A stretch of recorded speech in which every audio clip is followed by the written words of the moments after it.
And I believe the governor's office should be issuing a joint press release today with those numbers. That was my understanding when we left the meeting. Well, since that may come out after you're gone, can you give us a little preview, overview of it? Generally, it's no surprise that the current 2009 consensus revenue is a little over 3%. The revised consensus revenue will be a negative number. It's not a small or large number. We all agree it's going to be a challenging year and something we agreed with. And the governor, I think, has the ability to hit the revised consensus revenue for 2009, excuse me. 2010 is slightly positive, so it's not great, but at least it's not 2 down years in a row like we had in the early 2000s. But what that does mean is the governor will still have to reduce. What I think he'll do is take the 2009 withholds.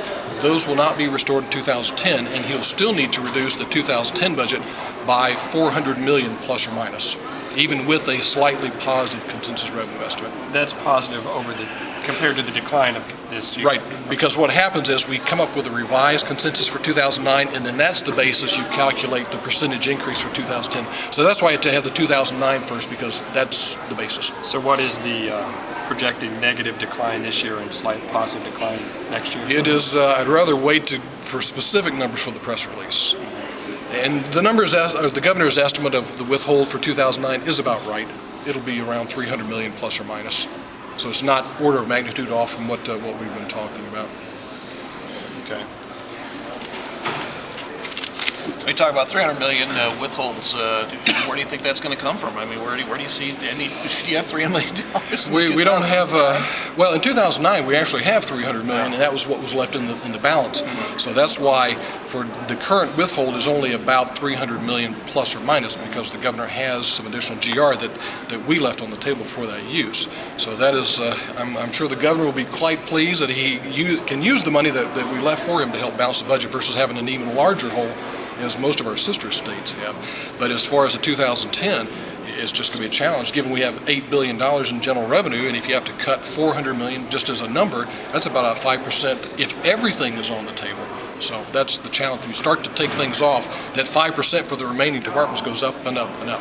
You offered some suggestions where you thought withholds could be made this year. What were those areas? We had talked about what some of the House priorities, and actually interop was one of the House priorities that we thought made sense that the governor would actually leave that alone, given it's a public safety issue.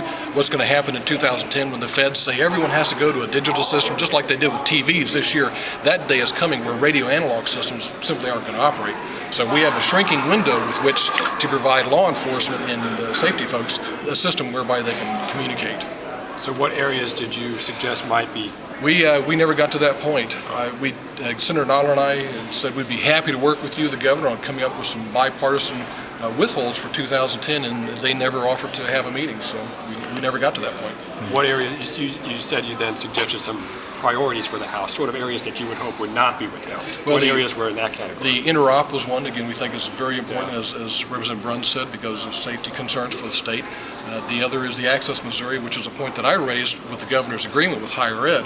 That was something, for those of you who are here, that we agreed with between the House, Senate, and Governor Blunt, I think 3 years ago, as far as this agreement between restoration of higher ed funds, and the House thought it was very important to offer scholarships to parents to meet the higher cost, ever-increasing cost of higher ed. So that was another ad. Said, I realize you have to make some withholds, and I was certainly willing to work with you, and nothing is sacred, but this is something just I wish you'd take into consideration as far as if you can go lightly in one area. I think the Access Missouri Scholarship, because that's for parents and kids, is very important.